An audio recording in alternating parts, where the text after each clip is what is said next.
Good evening, Garland Nixon here, and I'm here with Dr. Anthony Montero. He is a scholar, an activist, one of the foremost scholars on W.E.B. Du Bois in the world. And we're going to talk about the 2024 election and more. Let's talk.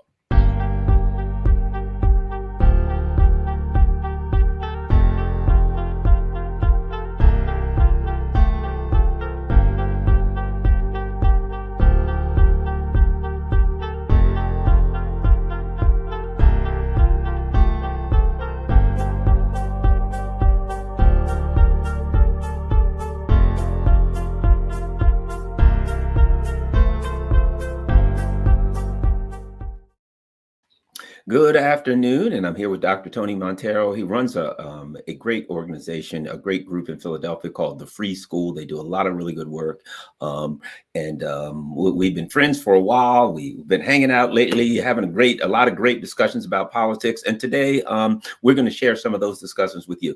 You know, Tony, let's start with the Rage Against the War Machine. I think it was important because we brought people, there were people who were literal communists, people who were literal libertarians, people who were conservatives, people who were all over the spectrum came together for an anti-war, for an anti-war action, protest, rally. I felt that it was important. Of course, we got pushback from some people. Your thoughts on, what did you think? Did you think it was important and why?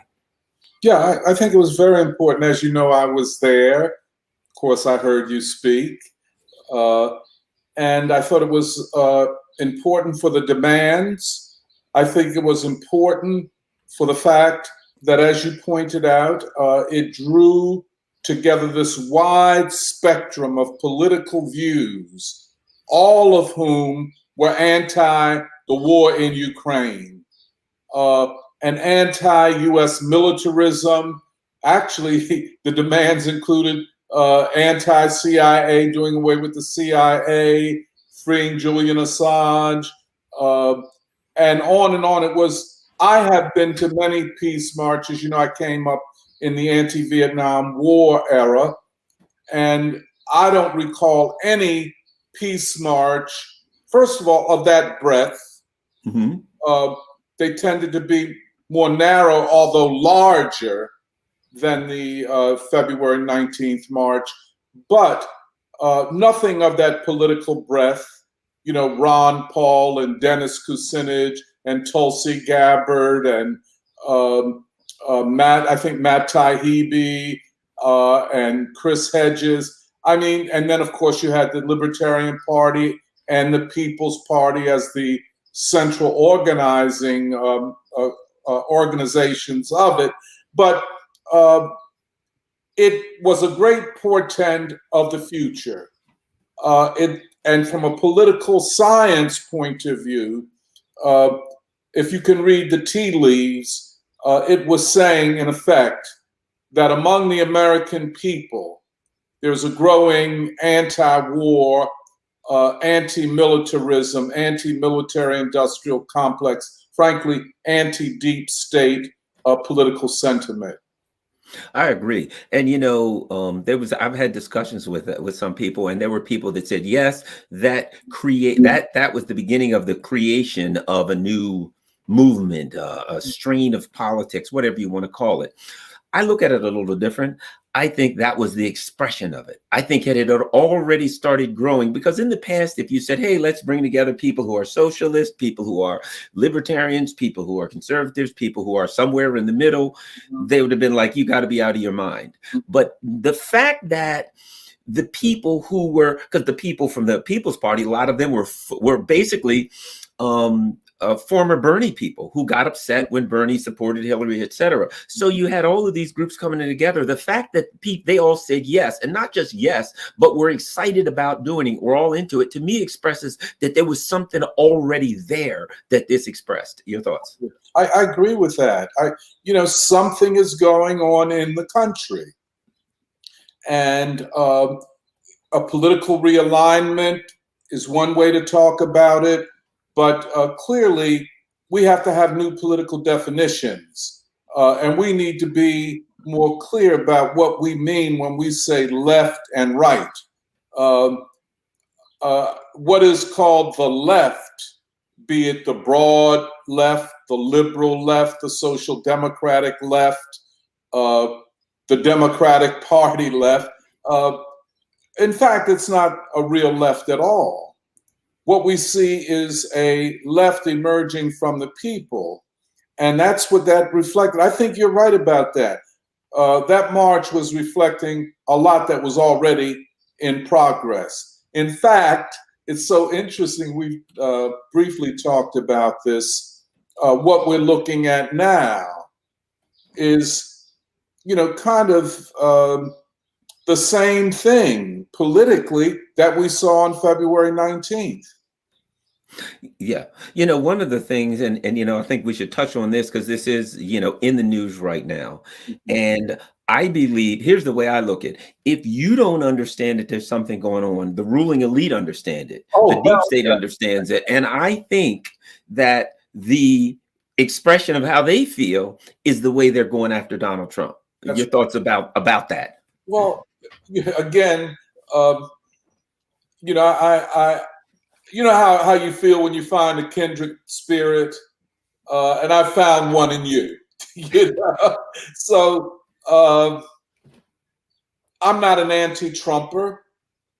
I understand what Trump represents, that he does represent a depth of discontent, not just with the conditions of myself or yourself or others as individuals, but people are expressing a deep discontent with the direction of the country and the people who are running the country.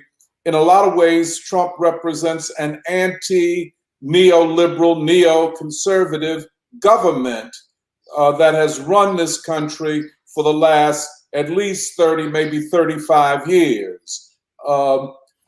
And yes, I'm not an anti-Trumper. I think it's the height of political naivete and even ignorance and falling for the propaganda that is fed to the people by the ruling class. But there are tens of millions of people. We might even say 100 million people in this country that say that the government that supposedly governs us is not legitimate. That's what the challenge to the 2020 election was all about. And it was a razor thin victory for Biden.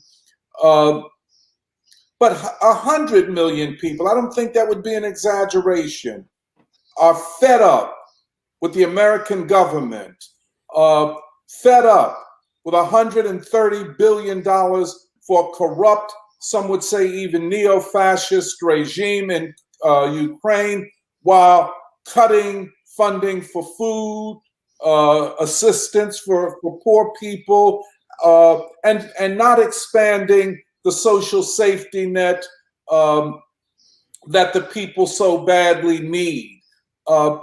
And people see what they see. That they're not waiting for a talking head on MSNBC or CNN to tell them what they see. If you live in a city like San Francisco or Los Angeles or Detroit, Michigan, or Philadelphia, Pennsylvania, you live in a city where where it has been institutionalized. In other words, part of the structure of everyday life in these cities are homeless encampments, huge homeless encampments. And I think Philadelphia may be the worst of all, because here in Philadelphia, the homeless encampment is also the largest open-air drug market in the country, maybe in the world. So people see this, and they worry about the future of this country, their own futures, the futures of their children. People are worried, and they are now saying that you have to look to the ruling class and the governing class as responsible for this, their wars, the trillions and trillions of dollars spent on these wars over the last 20 years. I mean, it doesn't take rocket science. So I'm one of those people who looks at all of this and attempts to draw conclusions for what is to be done. How do we move forward?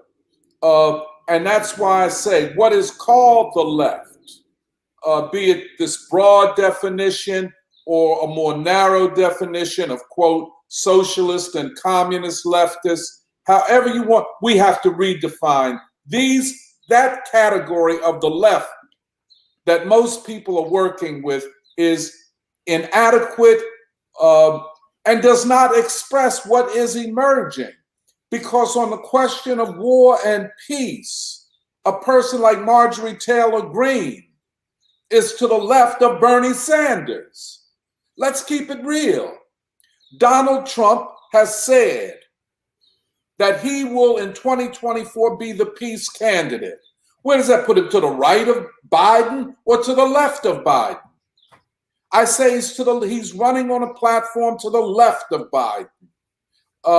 So that's the way I look at it. I think it's a great political realignment. I think we have to have new definitions of what constitutes the left and right, and we must be committed to fusion politics, coalition politics, and united front politics. I don't have to agree with your views on a whole number of issues, be they economics or be they cultural questions such as gender and sexual. I don't have to agree with any of that. But on the great issues of this time, war and peace, the reconstitution of the planet based upon anti-war and democracy, a new internationalism, a new form of peaceful coexistence or détente between China and the United States, between the United States and Russia. The world is already there. The United States is not. I agree. And, people get hung up. Well, Trump, I don't like him with this or that. Oh, well, there's RFK. Well, we don't like him. He's an anti-vaxxer. Oh, well, there's Tulsi Gabbard. We don't like her for that. Oh, there's this person. I find it interesting, but there is a common thread. Yes. And there are areas that those people don't agree. I could find all of them. I can find, now a lot of people at RFK because his position on Israel, different things. I can look at every candidate and find some things, but now we're starting to see something that I think is important. RFK saying, hey, we got a problem with all these military bases, spending all of our money on the military war. That's a problem. Mm-hmm. Donald Trump is saying, now, again, he's got some holes in his swing here and there, but what he's saying is they're taking us in a nuclear war. We got to stop that. Now, you've got Cornel West in the mix, who is taking a moral position. He's taken the kind of Martin Luther King the moral arc of the universe, which is I'm so happy to see that in there. But what we're getting now, Tony, what we're getting now is a discussion from various candidates that don't even agree on many things, but all have one thing. These people are taking us down a very dark road. And the fact that they're getting, if you think about it, if you were to take all the people that say, well, sure, I'd vote for RFK Jr., all the people that would say, I'd vote for Tulsi Gabbard, I'd vote for Trump, I'd vote for Cornel West. If you would put all those people together, I believe you would have the majority of America, overwhelming majority right now. No question. I think it has never been clearer, never been more palpable that the majority of the US people are anti-war. I would even go further. The majority of the US people are anti-racist. This is because of the propaganda. The so-called left and liberals have an investment in maintaining the color line. You see, by maintaining the color line, the Democratic Party thinks they can hold Black people on this plantation, this political plantation. So they have to say to us all the time, oh, don't trust any white people, don't trust any Republican, because they're out to get you. They're out to get you. The politics of fear. But when you look at it, The Democratic Party, our friends, have gotten us already. You know, like Malcolm said, we've been took, we've been had, we've been bamboozled by the Democrats. You know, we're at a moment now where we as African Americans have nothing to lose. We have to play high stakes politics. We have to push aside, cast aside this black misleadership class. The whole black political class is an utter and absolute failure, complete opportunist, and probably the worst group of leaders that we have had in our history, our black history. You know what I'm saying? We have never had a collection of such inept bootlickers and Uncle Toms claiming to lead us as we have today. And they keep saying to us, well, further down the road, we'll get something out of Biden, or further down the road, the Clintons will do. Further down what road? The road has come to an end. And I think that we are going, I mean, I know I would say ordinary black people are looking for a new type of leadership. And this is where Cornell has a great opportunity, a great opportunity. Indeed, the moral imperative that he is addressing, beautiful thing. But then linked to that must be policy. Clarity on the overarching question of war and peace, preventing nuclear war and Third World War. But then he has to have, as the opposite side, you know, what King called positive peace, a peace economy. Mm-hmm. The end of homelessness, the repairing of our cities, the housing of the homeless and the ill-housed, educating our children and our youth. I mean, it's not complicated, but to do this, entrenched economic interests have to be attacked. And of course, if Cornell or Robert Kennedy are to rise to the level of Martin Luther King Jr., and that is the standard. King is the standard. The struggle against racism, militarism, and economic exploitation.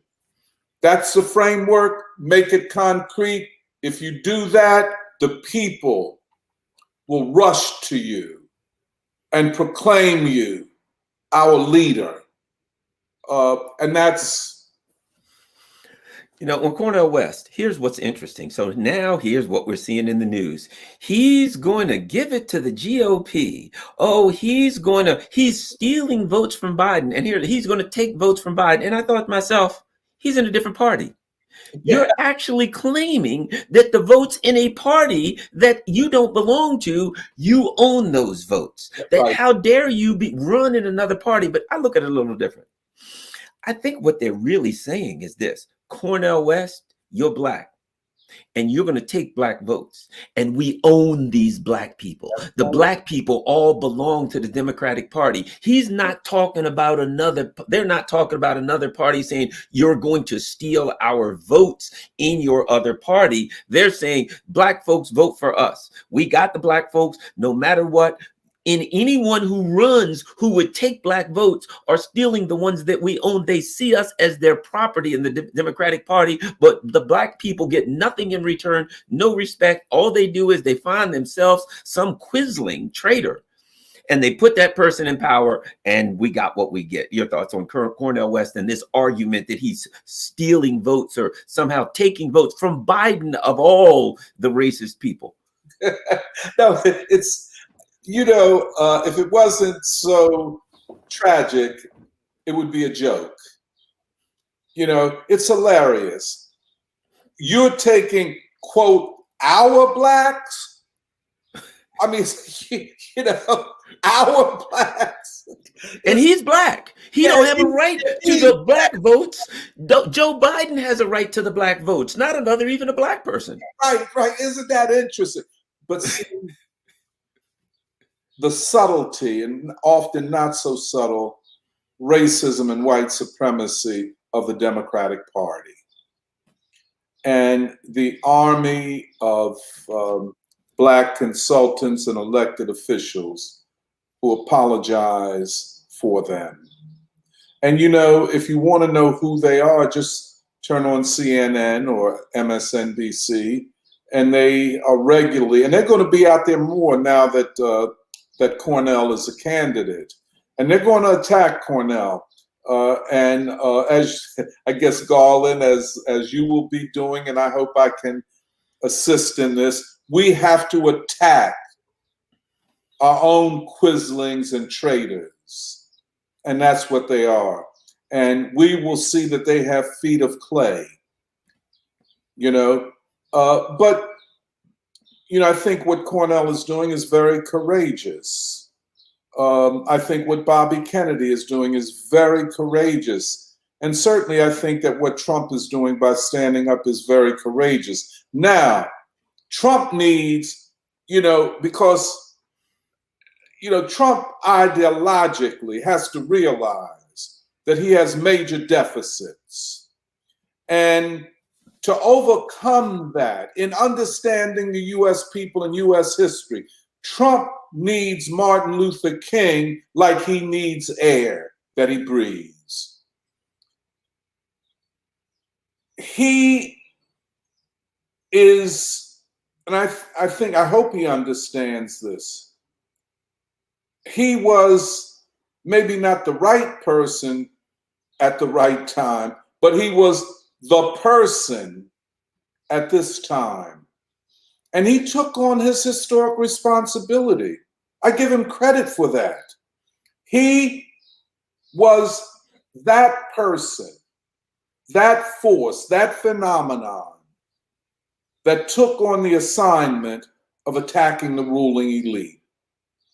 He's a cat with many political and ideological deficits. I think ultimately Trump is going to reach out to Cornel West. I hope Cornel West is able to understand what that constitutes. Cornel has weaknesses, in my opinion. I think his language vis-a-vis Trump is completely hyperbolic, and without any understanding of the political situation. Trump is not a neo-fascist. If you want to understand neo-fascists, go to Ukraine. And it's it doesn't make a lot of sense that this equation of Trump is the neo-fascist and Biden is the milquetoast liberal. Excuse me, Biden is the great danger to humanity. And this is what Cornel is going to have to understand politically, that the ruling class is not attacking Trump because he's a white supremacist or a fascist, because the ruling class of this country has never had a problem with fascism and Nazism. Look at the record, They're attacking Trump because he said, for example, if he were reelected, he was pulling out of NATO. He opposed the Trans-Pacific Partnership as soon as he got in office in 2017. He tried to make peace on the Korean Peninsula. Well, that is it. 1,000 military bases. He's talking about pullback. He's talking about something in substance, which is peaceful coexistence with China. Competition, all right. Economic competition, but peaceful coexistence. He has to also understand that as Trump, that sanctions do more to hurt the United States than to hurt China. The sanctions on Russia has done more to undo the European Union than to undo Russia. To remake the American social structure, to remake the US economy, to overcome the crisis of poverty, the decline of major cities, to deal with the problems of crime and despair and all of that, this country needs a long period of peace, demilitarization, a peace economy. To articulate that, all three of these people, who I call a critical triad, and I don't mean to leave out Marianne Williamson, but I think these three at this point occupy a unique position. They are bound together in ways that they don't even know. And you're right about this, Garland. The ruling class sees them as bound together, as representing similar projects. But they all need to revisit Martin Luther King Jr.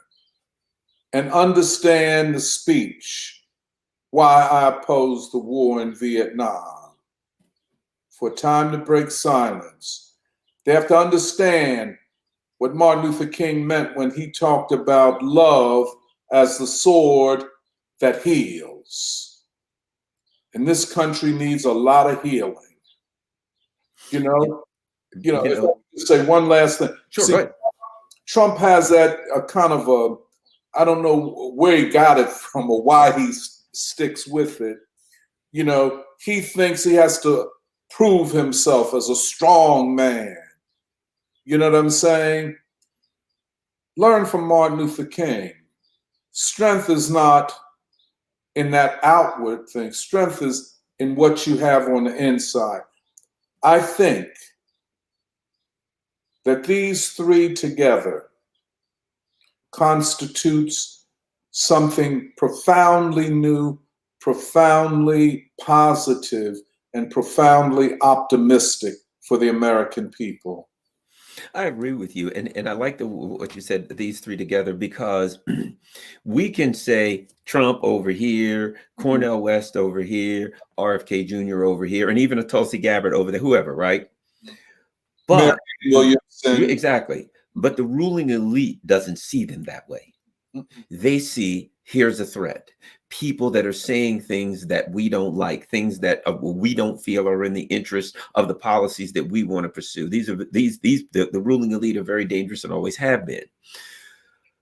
And I also believe this, and this is why we've always been, the mainstream media, the CNN, the MSNBCs tell us we have to hate, quote, Trump supporters. The Trump supporter is evil. The Trump supporter is a Nazi. The Trump supporter is terrible. They're not even considered a Republican voter anymore. They're not even considered an American citizen anymore. They're just a Trump supporter. And if you recall 2016, when Bernie ran and Hillary's people, what did they say? Who did they hate?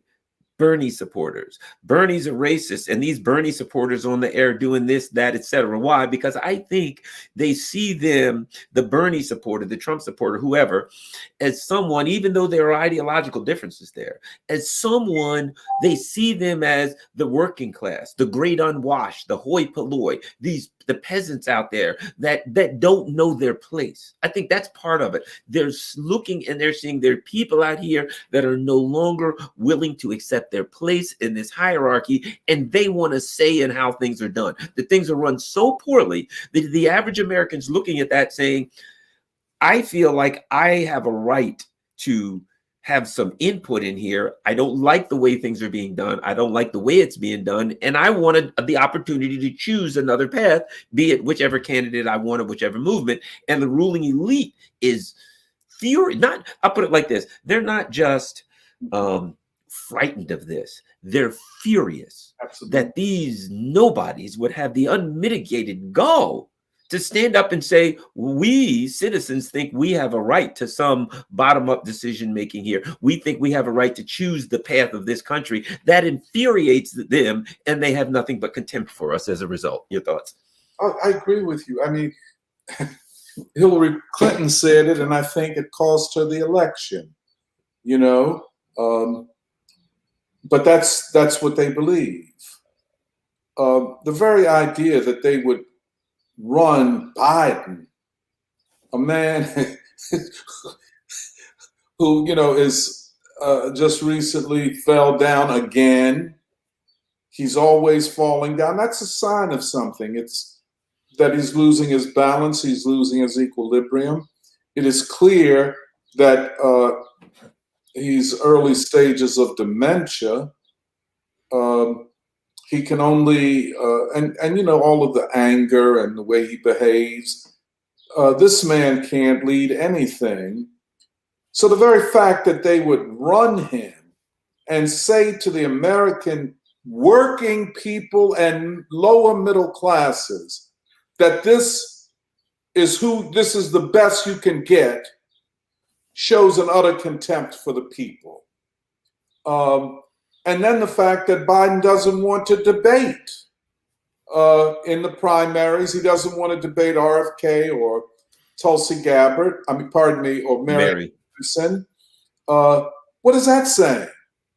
I mean, the guy doesn't hold press conferences, so we don't know what he thinks or how he thinks or even if he thinks. But that is a sign of the utter contempt that they have for the people. The other side of this, if they run Biden, and I'm going to underline, if, it's not given. I agree. He might be out of there by the end of this year, you know.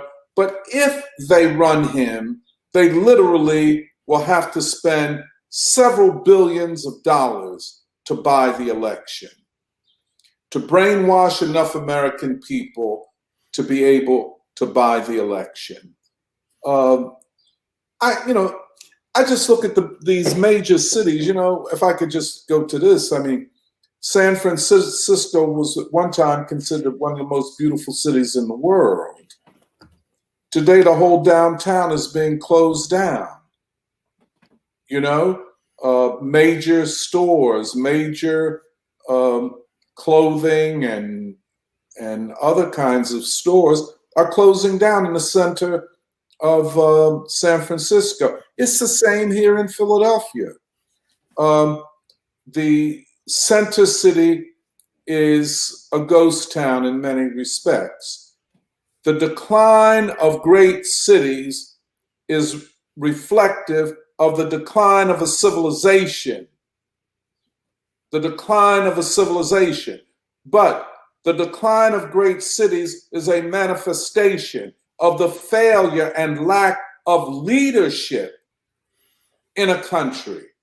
The other side of it is most Americans have concluded in one or another way that we no longer live in a democracy. We live in a plutocracy of a small group that doesn't give a damn about anything but their own wealth, their own well-being, and they're playing us all for chumps. I'm using the language of Malcolm X now. They're playing us as chumps. And until we wake up, and I think we are waking up, that's the point. Yeah, you know, and I'm looking at the notes at some of the comments, and one of the people brought, and look, these are valid points. They bring up the holes in Trump swing, you know, the aggression against Cuba and Venezuela and Nicaragua, this ideological aggression, the you know, super pro-Israel and the, you know, anti-Iran. All very valid points that I agree with 100%. But I think we have to start here, and that is, we don't want to die in a nuclear holocaust. You got to start somewhere, right? And if I have to look at what the priority is, if we cannot die in a nuclear holocaust, we can go from there. But I believe that that's why we're discussing this movement in general. Trump is part of the discussion because he's at the forefront right now with what's happening, and he's a former president. But I think one of the, and this is where I think I'm going. Trump represents a change in America, that people want something different. And if we can get somehow at some point, Trump and RFK and Cornel West could all wake up and say, maybe, I don't know if they start a new party, if they start a new rally, a new movement, if they run a couple people together, if Tulsi Gabbard comes in, Tucker Carlson, whoever, I don't care. As long as there are people saying, we want to start with, we need to do something about this Ukraine-Russia thing. We got to start there. And of course, with the Taiwan provocations, that if we can get the people together from these various candidates, the people behind them. I mean, those candidates could all go down in a flaming plane crash tomorrow, whatever. I wouldn't want that to happen. But the people behind them mean something. And I think what we're discussing is a way to bring that strain of anti-war, the strain that says, even some of that Make America Great Again, that says, the part that says, bring the money home and don't send it all out to the military industrial complex as a war. That I think that this is not, maybe we talk about Trump a little too much for some of the people. Neither or both of us are far lefties. I know, we're not, I mean, Cuba, Nicaragua, Venezuela, love them, been to most of them, but I think it's about, what we're talking about is doing something positive for this nation and getting it back on track. And the reality that there's plenty of Americans that are there, and how we get around the roadblocks that are being put up by the ruling elite through the media, etc. Yeah, and your the people in the chat are absolutely right. Trump's position on Cuba and Venezuela, inexcusable. But is that any different than Biden's position? Good point. Than Hillary Clinton's position? What about the assassination, overthrow the government of Libya, and the assassination of Muammar Gaddafi, the greatest modern Pan-Africanist, by the way?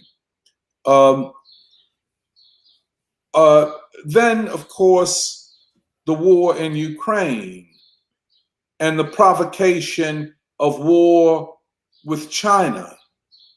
So we're going to go to war with two nuclear superpowers who are in a strategic alliance? I agree with you, Garland. Yes, Trump needs to be criticized regularly, but principled criticism. Right. And take off the table that Trump is a fascist. Back in 2016, a friend of mine was, we were discussing this, Trump is a fascist. I said, well, if Trump is a fascist, what does that make Hillary? Frankly, what does that make Antony Blinken? Come on, Trump has a lot of deficits and a lot to be accountable for. However, when you think about the prison industrial complex, the name of most of the standing politicians that are associated with that, at the head of it is Joe Biden.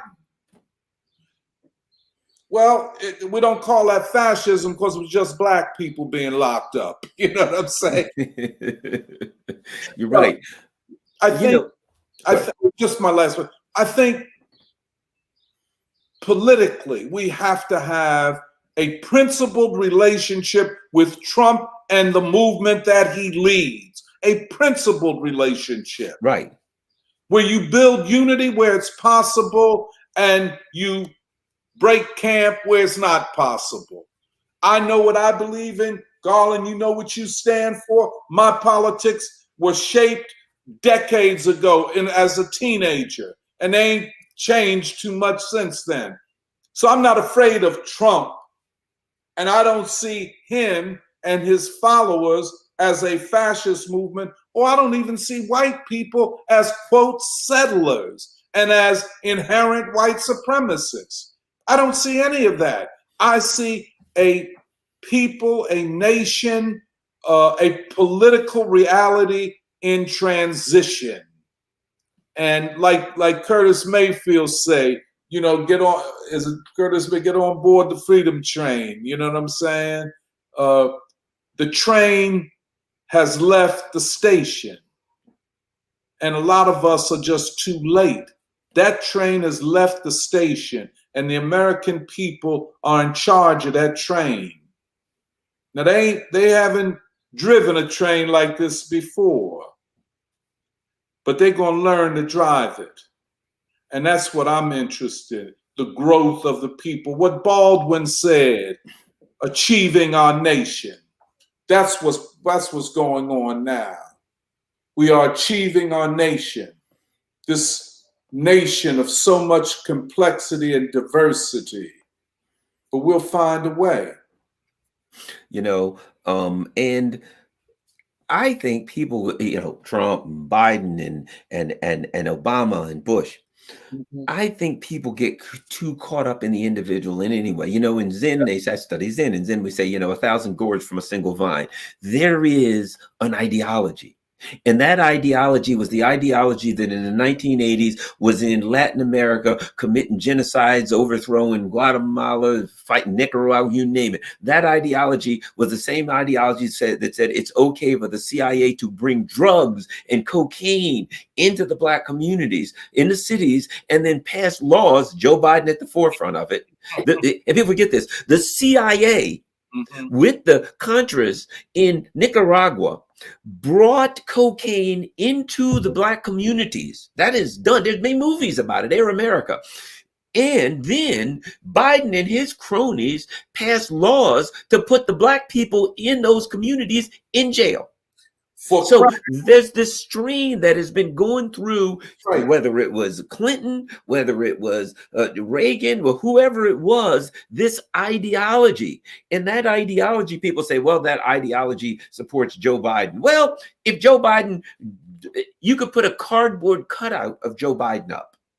They just need someone to sit in that chair and to shake their head and say yes, so that fascist ideology can continue to push ahead throughout the world and attack other people or whatever. And that ideology is going after Trump because that ideology sees Trump as a threat. It sees Cornel West as a threat. It sees whoever as a threat. But there's an ideology there, and people have to get a grip that don't get hung up on Trump or Biden or Obama, because then you miss that behind them there's something that's really nasty. And the only way to deal with that is to get a grip on the head ourselves and to come together. And we have to start putting aside our ideological differences, our racial differences, our whatever differences. We have to put aside and say, look, any port in a storm, we got to get together and get a grip, because these people are trying to destroy everything, and I believe they'll fail.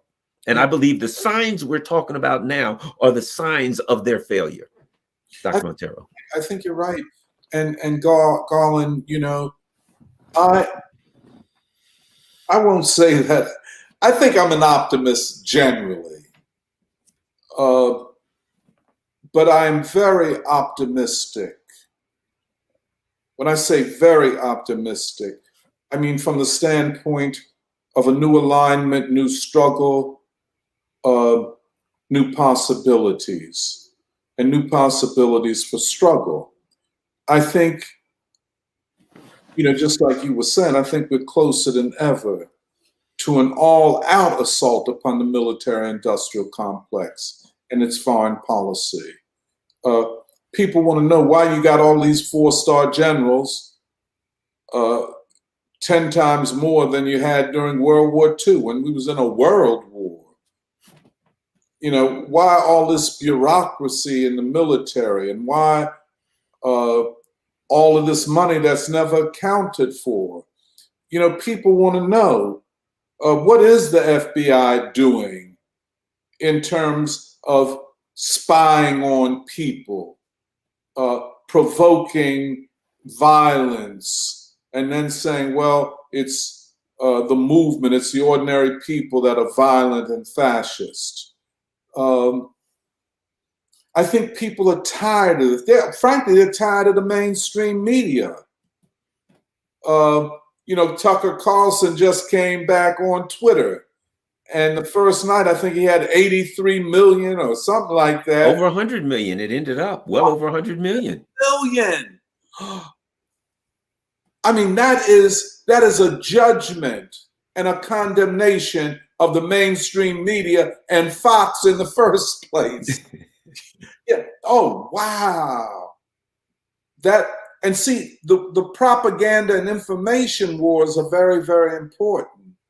Because, like Marie Antoinette said during the French Revolution, give them cake.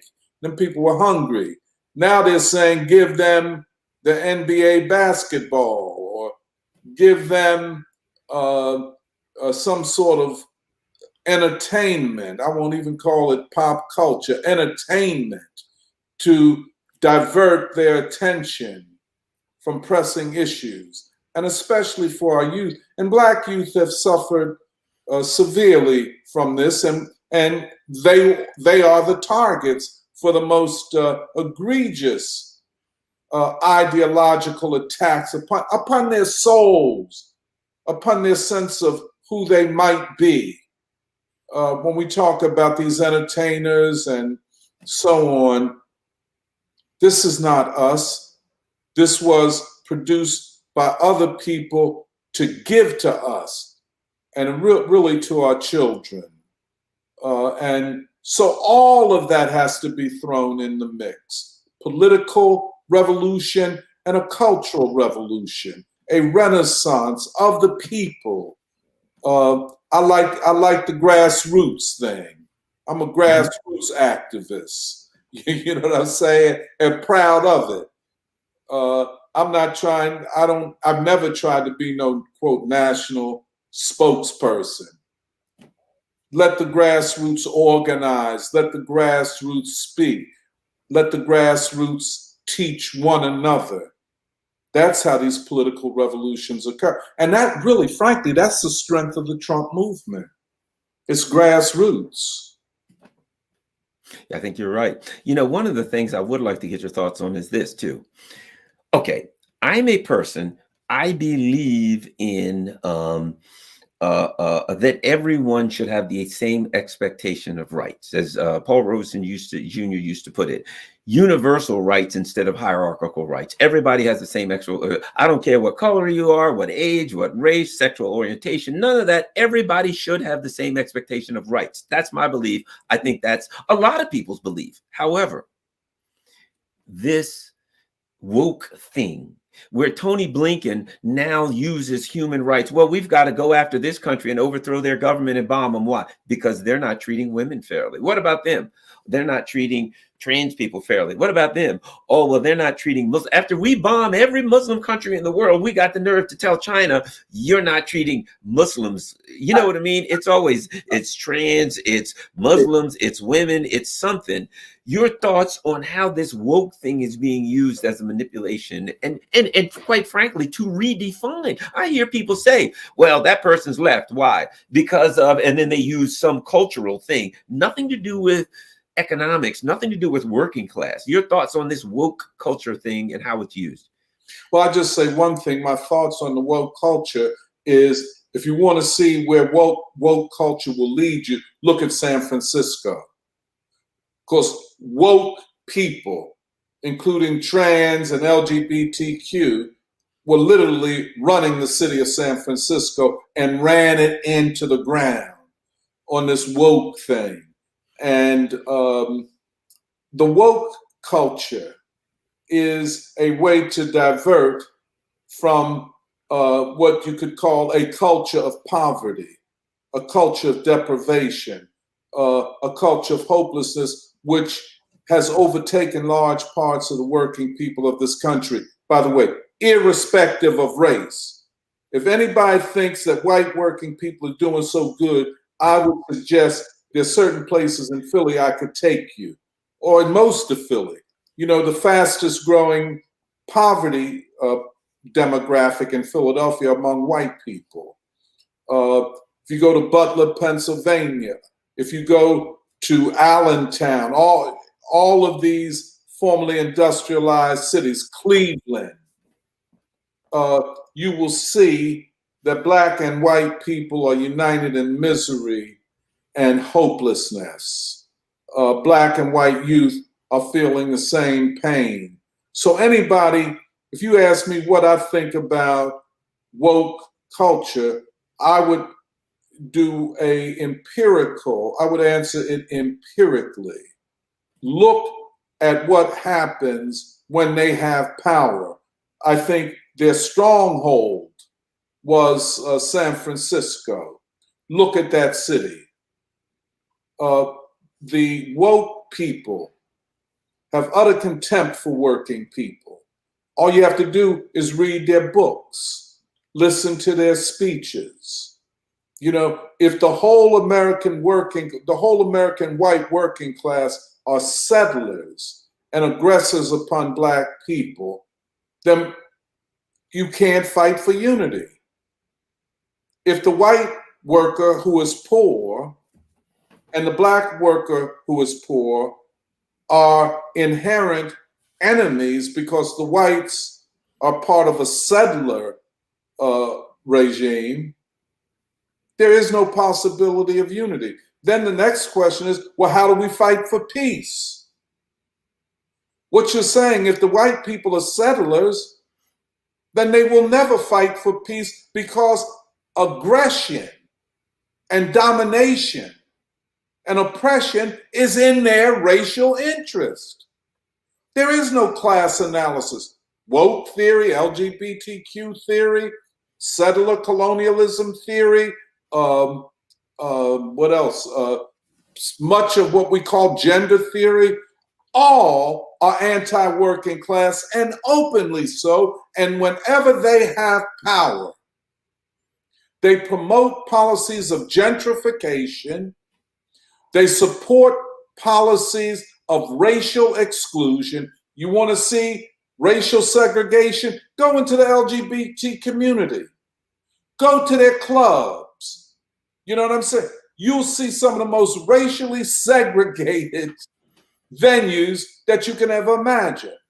So woke culture is not the answer for oppressed and exploited people. Maybe for an elite, but not for us. Right. And see, here's the thing. This discussion that we're having is about looking out for the masses. It's about prosperity. Prosperity means everybody gets a share. And when we have this discussion and we say this is about prosperity and woke culture, you're anti-trans, you're anti-gay, you're anti-whatever they want to have, you're anti-this. When what we're saying is that's not the discussion. I start off by saying, I believe that every human being has the same expectation of rights. Yeah. I think the fact that the whole woke culture is so thoroughly embraced by the ruling elite tells you all you need to know about the woke culture. It's not about helping women. It's not about providing anything for the LGBTQ. It's about saying we want to attack that country, war with that country. We want to rape and rob that country. And we need an excuse for liberal interventionism. What is it? They got to help the fill in the blank group. They've got to help. So it is actually used for violence. It's used for the most evil policies in the world. I would even go so far as to say the woke argument uses Black people, women, LGBTQ people as human shields. Right. For the aggression of the neoconservatives and the neoliberals. I think there's no question about it. I don't think there's any question about it. And at this point, I don't think it's an argument. You know, the fact of the matter is the working class is going in one direction. The vanguard of the woke culture and the LGBTQ and this kind of narrow conception of the Black struggle are going in an opposite direction. You know, we have empirical evidence. You know, take Philadelphia. We just had a primary for mayor, which will decide who will be the mayor because we don't really have any Republicans. And there are about 775,000 registered Democrats in the city of Philadelphia. The Democratic Party is pretty much a majority black party in Philadelphia. But on election day, this past May, I would estimate that 75% of registered black Democrats didn't even turn out to vote. 75%. But not voting was a vote itself.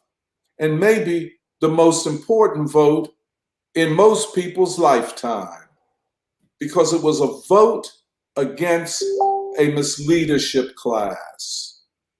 It was a vote representative of a growing consciousness of resistance and opposition to a black political class that governs not for the people, but for the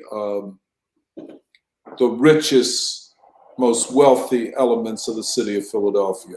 And by the way, in case people hadn't seen it, the Democratic Party is no longer the party of the working class. It is the wealthiest party in human history. The wealthiest people in human history are members, financiers, and supporters of the Democratic Party. The working class people are either drifting away to a kind of an independence or towards the Republican Party, or they're turned off from politics altogether. But if you're going to use a class analysis, and this is why this left identity don't mean a damn thing. You know, anybody, oh, I'm left because I support trans rights. Really? You know, what about poverty? But there's no way you can call yourself left and be, frankly, an uncritical supporter of the Democratic Party. It is the party of wealth. It is the party of war. It is the party of war. We have to be real. That's why, you know, when you talk about a cat like Bernie Sanders, complete sellout, complete and utter traitor to the people. That's why those people that make up the People's Party, they were Bernie supporters, disillusioned, angry. You know, Bernie might be worse in the blackness than Gregory Meeks and all the bootlickers, because the sellout has been so extraordinary on the part of Bernie Sanders. I have no love for him whatsoever. And you know, the other thing, Garland, you know, Robert Kennedy had announced his run for the presidency in the Democratic Party maybe 2.5 weeks before Biden announced. Maybe not that long. But as soon as Biden announced, the day of Biden's announcement, Bernie Sanders was endorsing him. I mean, why don't you give it a little time?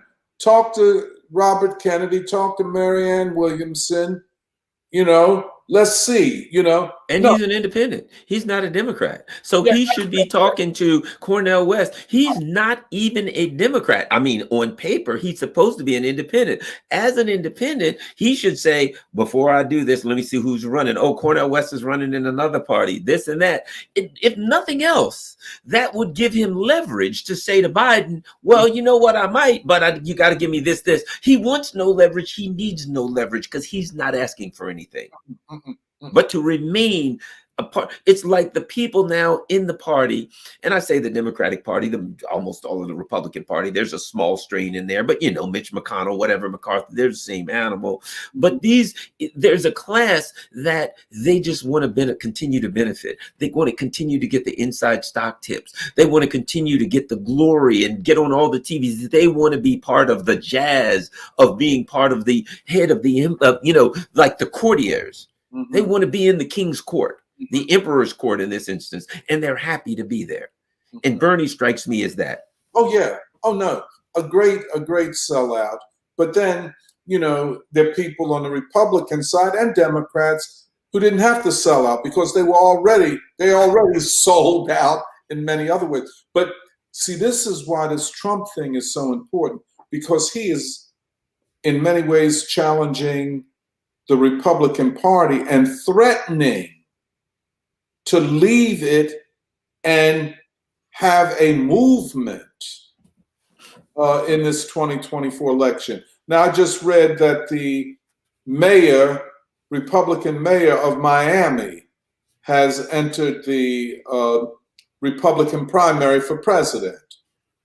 So it looks like you're going to have something similar to what we had in 2016 with about, what was it, 15 different? 19, I think, yeah. Something. I think it got up to 19 Republicans running. But they're testing the waters because they got to find a way to stop the momentum of Trump, because in the polls, Trump is beating Biden. So they got a comprehensive strategy to stop Trump, because if things continue as they are politically, he's going to be the next president of the United States. He's going to be the next president of the United States. And of course, those people who say, well, Cornel West, you're helping Trump be reelected. And I hope that Cornel says to them, no, I'm helping to awaken the people. Right. Role in the struggle for democracy. Right. And if the fight for democracy goes forward without Biden, so be it. Let the people speak. Well, that's a good point. The last thing you said, let the people speak, because the argument that Cornel West is taking votes from Biden is the opposite. It says the ruling elite has a right. We have already laid claim to your vote like a debt. What is a debt? It is a claim on future earnings. Yes. And they are saying your vote is a debt to me. And we have a claim on all of your future votes. And really what they're saying to Cornel West is, Cornel West, you want to play in the sand pit with, in the sandbox with the ruling elite. You want to play, you're running for president. This is our area that we work in. Mm-hmm. We have already laid a claim to all of these things in this box. You have no right to come into this arena and play. Sorry. You out of luck. We've already laid a claim to these things. They're treating us like it's like chattel slavery, really, realistically. We do not own our vote. We do not have a right, a say. And then they had the nerve, Joe Biden has the nerve to go around the world and say, we're fighting for a democracy versus authoritarianism. When the people in his own country, in his own party, do not even have democracy. Mm-mm. And then we're talking about the form of democracy. The voting is the form of democracy. The substance of democracy is how people are treated. Mm-hmm. In other words, whether or not the governing class is committed to the general will. That's Jean-Jacques Rousseau. The general will. What serves the general will? And all you have to do is go to the big cities and that the ruling class that deindustrialized this country, and we can't overlook that, by the way, Garland. Mm-hmm. I know you pay a lot of attention to economic class. You from Baltimore, I'm from Philly. Your family, the male side, came up on the Baltimore riverfront. My family, my father, including me for a short time, came up on the Philadelphia waterfront. Mm-hmm. They were what we call good jobs. You go down and work on the waterfront, unloading ships, loading ships. You made good money. You had a strong union. That's all over in Philly. Right. That's over. I know in Baltimore, there was a shipyard where ships were built in Philadelphia. In Baltimore also. And we had a steel mill. We had a steel mill. We had a place where they built it. They brought big ships up on the dock and they repaired or they built them. I knew people that were welders. That's all they did. They went to work and welded, or they put in rivets, or they did things like that. They went to this hot steel mill. But you know what they also had? They also had a retirement. So my dad hit a certain age and he had been working all of that time on the waterfront, a hard job, a dangerous job, a hard hat wearing job. But at that some point, he walked out the door and he had a decent retirement and he could go fishing and he could enjoy his life for the rest of his little life and work on cars and the things that he enjoyed doing because he had and he could send his kids to school and he could do all the things so that his kids could have a better. I remember when I turned 18, I remember saying to my dad, yeah, I want to go down the waterfront because they were making big money for go down there. They were making good money, right? I want to get money. He said, oh, no, no, no, no, no. He said, I had to do this. I got a third grade education. No, you're going to go in a different direction. But they could do that. Now, I see people 80 years old working at McDonald's, 82 years old working at the local mini mart. What are these people still doing having to work? Because nobody has. Then, let me add this. Then they get a 401k. Oh, we're saving money, and that's in the market. And then every 8 or 10 years, we hit the neoliberal capitalist wall. We go into another disastrous couple years, 2008, whatever. And that 401k that they were supposedly saving for retirement, they got to take it off, or the lockdowns. They got to take it out so they can live off of that through a crisis. The 401k is not a retirement plan. No. It is a crisis. It is a neoliberal crisis management plan. And I think they did it on purpose so people will have some savings. So when the next neoliberal crisis hits, when they run the banks and everything into the ground again, people will somehow be able to draw out enough out of their 401k so they can survive, just survive. And they're going to tear them to pieces for taxes for taking it out then. Mm-hmm. Yeah, the thing, and this is so interesting, young men today who would be working on the riverfront, be working in the shipyard, be working in the steel mill. Young men and women now they're hanging out on street corners, selling drugs to make ends meet. People don't realize the U.S. industrial infrastructure, the manufacturing organization of the United States was the envy of the world. Whenever revolutionaries, be they in Russia or China or India, thought about how to develop their countries, they looked to the industrial organization of the United States. Of course, there was exploitation. However, the working class, through unions and organization and what they did on the job, protected each other, that collectivity. The other thing is, a lot of people think that this industrial organization, be it in auto or steel or on the riverfront, that was these smart, university-educated engineers and technicians. No, that came from the workers. And all over the world in that time, the American worker was admired for his and her intelligence, discipline, and organization. Deindustrialization was designed to undermine the U.S. working class, and it did, and to find cheaper sources of labor.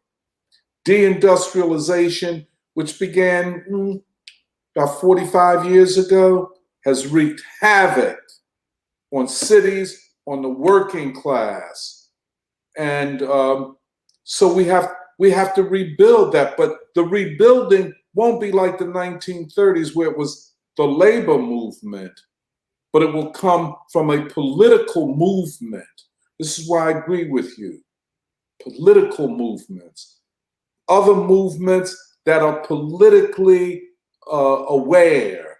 In other words, if you're fighting for housing, if you're fighting against drugs or violence, you have to be also aware of the political forces operating in your city, in your community. But it's going to be a political movement that reverses this country. Hopefully, the working class itself will be at the center of it. We're getting close to the end, but I wanted to ask you about this. Again, going back to where we started, the rage against the war machine, and as I was one of the speakers there, I truly enjoyed that. And after I went somewhere else and came back, and I remembered, oh no, I left my backpack in the tent. I went back, the tent was down. I contacted somebody. They said, oh, these were the libertarians. Yeah. And they said, oh yeah, well, let me call so-and-so, whoever. And they called this woman. She was from Maryland and she was there. She was a volunteer. Contact her. I contacted her. She was at like one of these after events that they were having at this place where people were having food and drinks. Okay. Oh, yes. She was very nice. We went, she had a minivan. She had all the signs and all content stuff folded up in a minivan. I went there. I said, oh, thank you very much. It was several blocks from where we were. Oh, no. I'll ride back. And we talked. And you know what? Here I am, a far lefty. Here she is, a libertarian. She was the nicest human being. She was a wonderful person. She was there volunteering because she was opposed to war. She did just a wonderful person. She did everything. Well, how can I help you? I walk by. No, I wouldn't think of it. I'll give you. And it just reminded me that they work to divide us, to tell us, well, she's a white woman, so she's the oppressor. I'm not supposed to like her. She's a libertarian. Oh, the crazy libertarians. I'm not supposed to like them. All the reasons been told not to like her. But when people start coming together, when the people came together there for a unified cause, all that stuff brushes aside. And when we get together as people, we realize the things we have in common. So what I wanted to ask you this, the names we've said, Trump, JFK, RFK Jr., Cornel West, whatever, they're out front. But behind them is what we're talking about, the people behind them. Is it possible at some point in this election that the people could wake up and they say they're trying to we need a new party. I don't know if that's the right word, a new group or whatever, the dynamics of the 2024 election and the fact that the neoliberals and the ruling elite are going to go after the people who support all three of those. If you support Trump, if you support Cornell, if you support RFK, it don't matter about those. They're coming after you. Is that something, and I have some hope here at least, that could drive these people together to realize what they have in common? I don't think there's any question about it. The country, the American society of today, in terms of the thinking of the American people, is very different than it was in 1965. Very different. Just like you said, this white conservative woman who's an activist against war. You know what I'm saying? I don't know that we could have spoken about that phenomenon, a phenomenon like that, in 1965 or 1955. Conservative meant that you were pro-war, pro-military industrial complex. However, the Libertarian Party, which is not a huge party, but an established party with certain views that go back to the 19th century. Right, yeah. And that's why it was so funny, all of these people attacking the February 19th march by attacking the Libertarian Party and the Mises Caucus. You know what I'm saying? They have a right to have economic theories all day long. Exactly. In fact, they teach it in most economic departments at universities. So no big thing. The question was, what was your position on war? Mm-hmm. And this is interesting, Garland. And we don't have enough of the kind of academic research that we need. For example, is there a correlation between a person being anti-war and a person being anti-racist? Let us take hypothetically a person from the Libertarian Party, conservative in social values, conservative in economic theory, but anti-war. Should we assume that because that person is a libertarian and has conservative economic and social views, like on same-sex marriage, let's take that as a marker, or should we assume that that person is going to be a racist and cynically say, oh, they're just anti-war for show, but their real position is that they're racist, they're anti-Black? I think the opposite is the case. Being anti-war predisposes a person to be anti-racist. And there are many reasons that we could give for that. The other thing is, and this is Martin Luther King, this is the Southern Christian Leadership Conference under Abernathy and C.T. Vivian and Coretta Scott King after King is assassinated. They tied the progress of Black freedom and civil rights to a global anti-war movement. Peace was a necessity for the advancement of Black people. Just look at the equation. Let's say a white conservative fighting against war and military spending. That person is going to look at Black resistance and Black protest in a different way.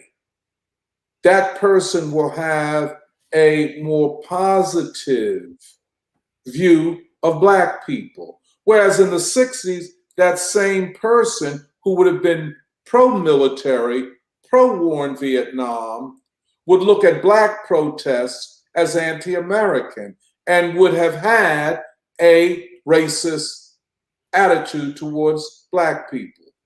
That is being undermined today. The irony is that it is, and I put quotes around this, the left that is invested in maintaining a form of the color line in order to keep Black people on this political plantation they call the Democratic Party, or to keep Black people in a situation where our full political potential cannot be realized. So they want the color line. Opposite side, the person from the Libertarian Party would appear to be or be more predisposed to seek unity across the color line. The very thing that the leftists and liberals want to prevent. I don't know whether it makes perfect sense to me, because my position going there, if you think about it, my position going to, I'll put it like this. The Rage Against the War Machine, I didn't see anything about race.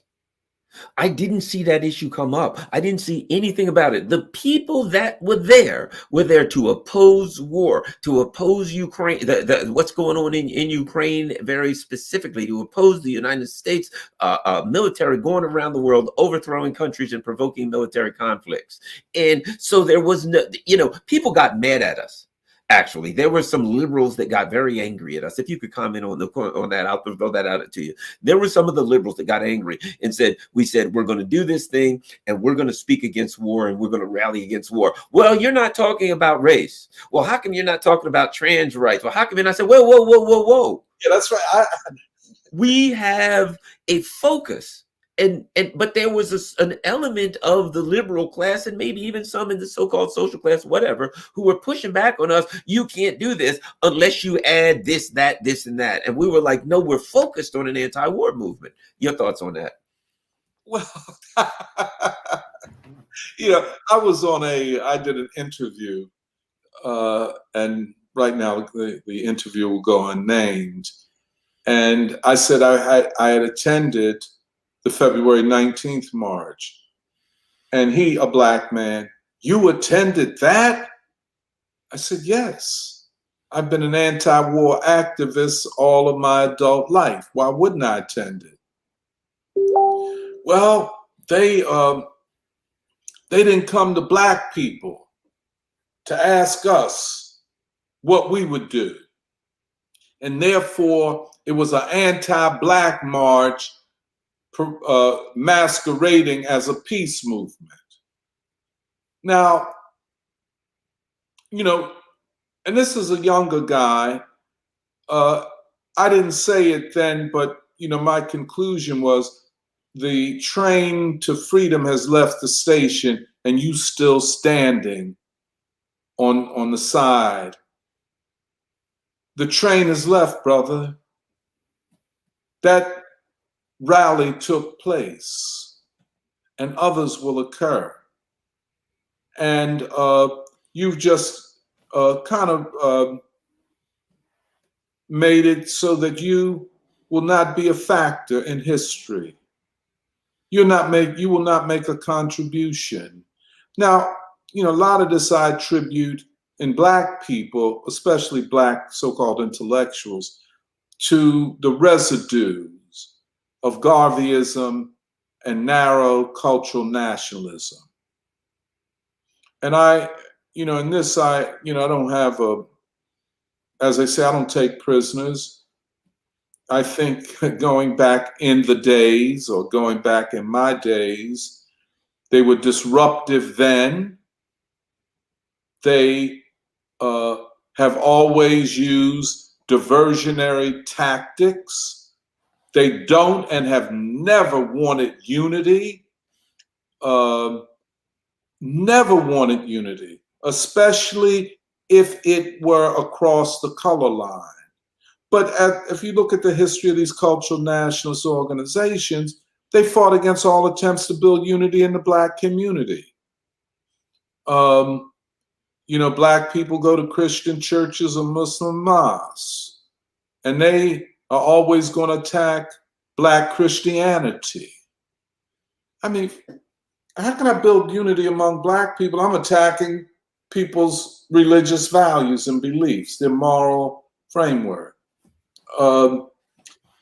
Is Islam Arab nationalism? I mean, why would you say that? But it's and then, that's one thing. And then you get the whole history of far leftism, ultra leftism, generally associated with Trotskyism. And that's still alive in new and different forms. Never fought for unity. You get close to unity, they then raise another issue. You want unity against the war in Ukraine, they're going to raise the trans issue. Or you say, I want unity, I want to free Julian Assange. Well, why didn't you say Mumia? You say, well, black people should have, well, why didn't you say reparations? And then they have a march and they ain't said none of that. They didn't say Mumia, if you remember, they said political prisoners. Now that could mean anything. That could mean the pro-Ukrainian forces in Russia. You know what I'm saying? So it's all, it's like old people, it's always something else. You're never satisfied because you are a disruptor. And that's the way I see them. So when this young commentator, he ain't that young, said to me, you went to that. I said, why weren't you there? Well, I'll never unite with them. I mean, I was just flabbergasted at the cynicism.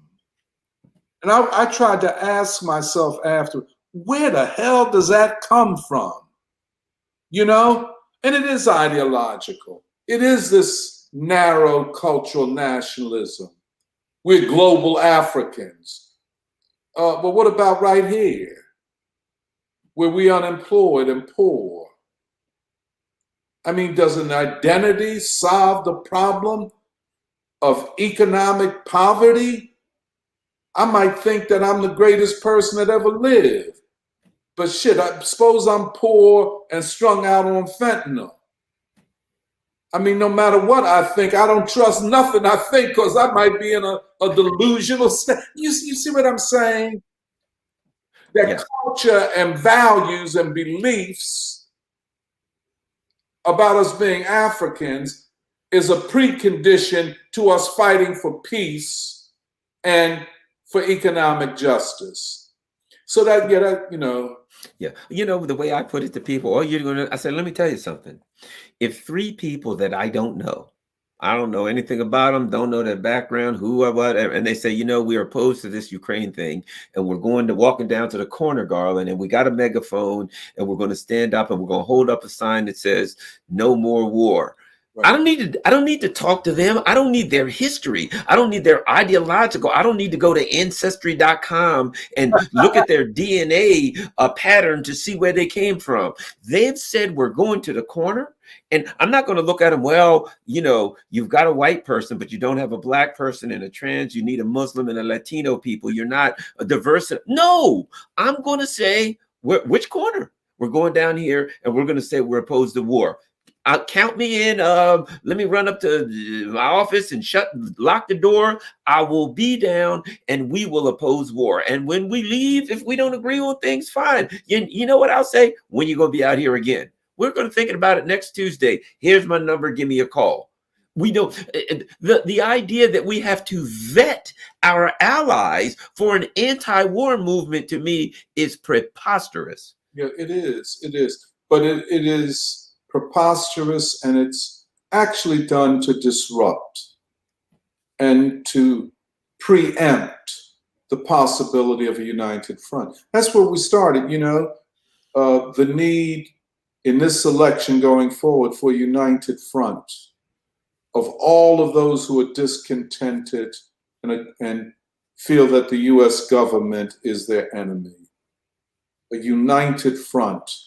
And that's the greatest fear of the ruling elite, that the people will find a way to come together. That's why it's so important that in Cornell running, that there's certain political questions that he has to iron out and get right. Yeah, I agree. I'm really happy to see Cornell in it because let's face it, there's plenty of reasons they got all the ammunition they need to go after Trump if he says, I don't think we should be in NATO. And as we both said, he got some holes in his swing that you could drive a tractor trailer through. No question. They've JFK, well, they've got the ammunition. They'll go after him for the things they'll go after him, blah, blah, blah. Cornel West makes it very, very difficult because he's highly respected. He's highly educated. You know, one of the things they try to say to people, well, where'd you go to Slippery Rock State? You're nobody. He is associated with the same vine-covered universities that they go to, so they cannot discredit his education, his background. There's nothing. And he's taking a moral position. If you attack a person that's taking a moral position, then you look bad. And I've already heard like some hip hop stars, etc., say I'm going with him. There are a lot of black people that, even though, you know, they cling into the Democratic Party because they're scared of the Republicans, intuitively they know they're being had. They know they're being lied to. They know they're getting nothing, but they just feel, I don't have any place else to go. And the Clinton White House used to say about black people, where else are they going to go? And I think with Cornell, it will give people a place to go. And a lot of black people will be able to say, you know what, this guy is saying something that I want to hear. You know, Barack Obama yanked that strain of anti-war strength out of the black community and turned all these black people in favor of these internet wars around the world. I think that Cornel West can get those people to say it is our culture. It is our normal way to oppose these wars. We're going to get back to doing that, and we're going to get away from these people. And it's possible, I don't know if it's the Green Party, a new party, maybe a JFK Jr., maybe some of these other people that will get clobbered over the head. Because the Democratic Party, whether it's Marianne Williamson, whoever, RFK Jr., they're going to get clobbered over the head. Maybe they'll say, you know what you doing over there, Cornell? Well, I don't know, doing nothing. JFK Jr. You need a running mate. You needed this. You needed that. We're in. Maybe a bunch of people will jump out of where they are in these two mainstream warmongering neoliberal parties and say, you know what? As Malcolm X said about the field slave, any place is better than here.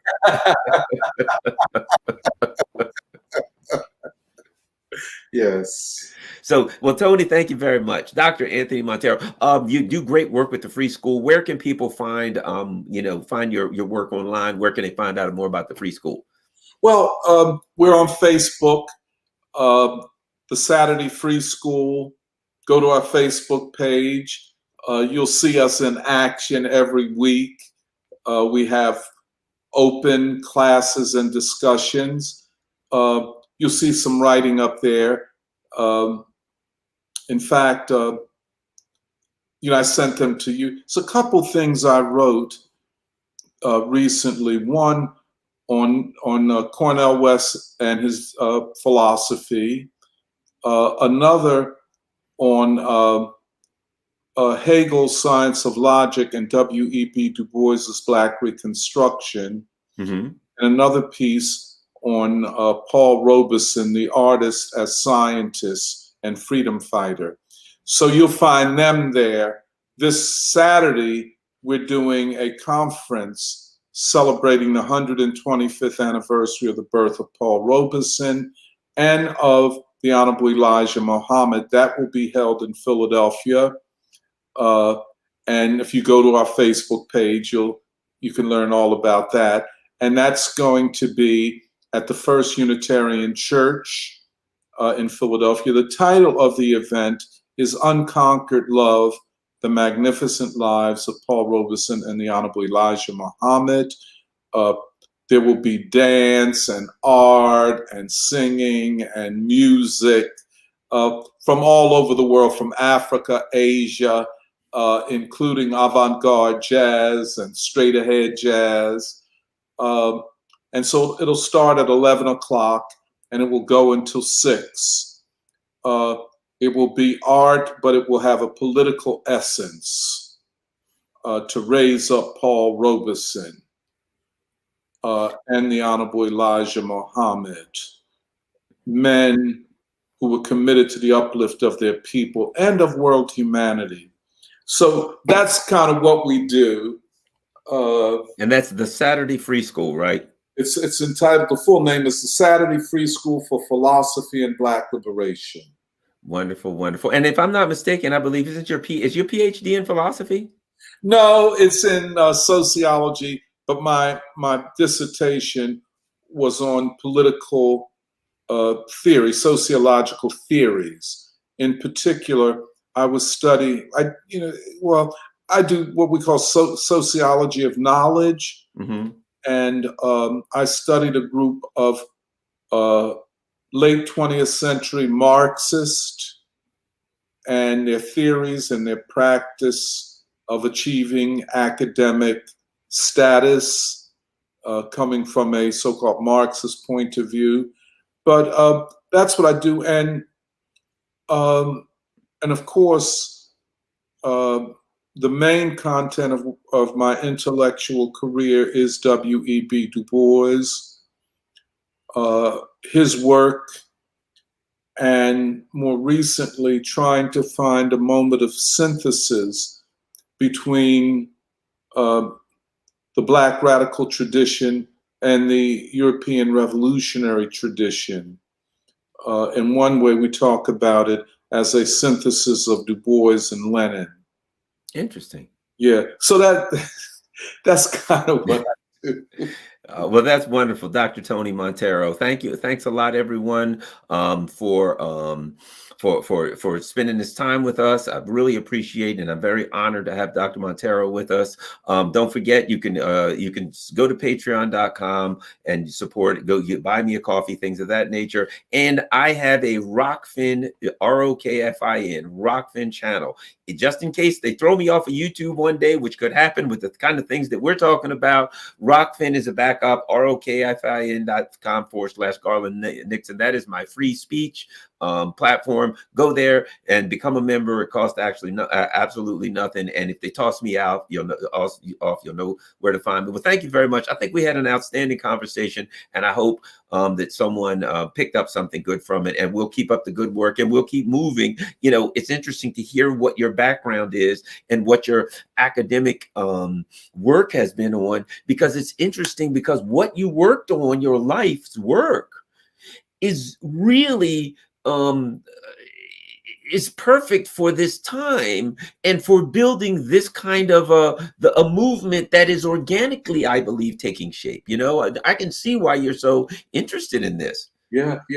And in fact, as a sociologist, I believe, because most radicals emphasize political economy.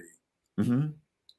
I think a broader, more comprehensive social science is sociology, especially in its Du Boisian construal.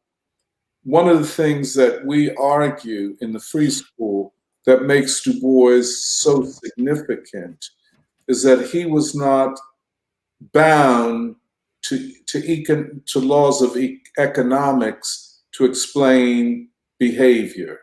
It was broader. It's a very interesting thing. In a lot of ways, sociology is an American invention, and it is a Du Boisian invention.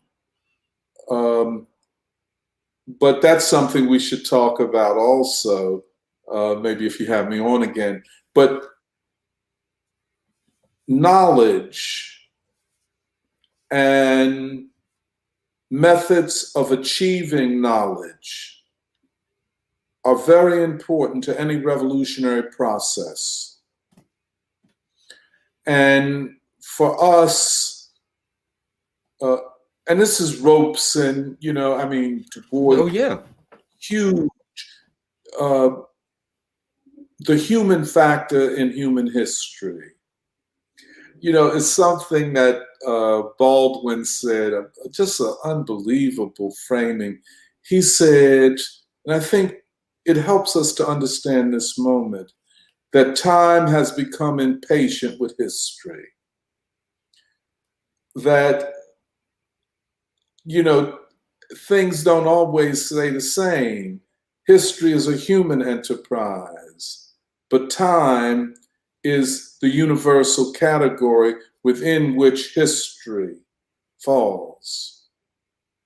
And, sometimes in the affairs of human beings, history gets stuck. And so Baldwin said, I don't know that I completely understand it, but it's so brilliant. History.